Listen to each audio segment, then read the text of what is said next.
ही स्वामी समर्थ मित्रांनो, तर चला आम्ही निघालो होतो सकाळ सकाळ फुलेवाडीला जाण्यासाठी, कारण की आम्हाला आज जायचं होतं मांदाईच्या बाबांचं दर्शन घेण्यासाठी. तर इथे आमच्या सासूबाई, मावस सासूबाई आणि मामांची सून असे आम्ही सगळेजण मिळून मांदाईच्या बाबांचं दर्शन घेण्यासाठी गेलो होतो.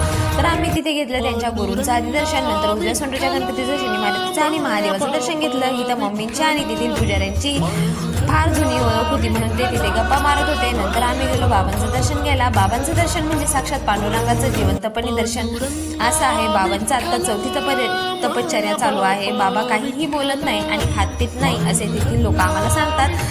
तर आम्ही असं निवांतपणे दर्शन घेतलं बाबांचं. इथे मी या छोटूसोबत फोटो काढायचा प्रयत्न करत होतो, मस्त पोज देत होता. नंतर आम्ही गेलो प्रसादालयामध्ये. प्रसाद तर काही नव्हता, पण तिथे चहाचा प्रसाद होता, म्हणून मग आम्ही ठरवलं की आपण तिथे चहाचा प्रसाद घेऊया. तर मित्रांनो, तुम्हाला व्हिडिओ कसा वाटला ते नक्की कळवा. चॅनलला सबस्क्राईब करा, एक लाईक करा आणि चला भेटूया पुढच्या व्हिडिओमध्ये. धन्यवाद.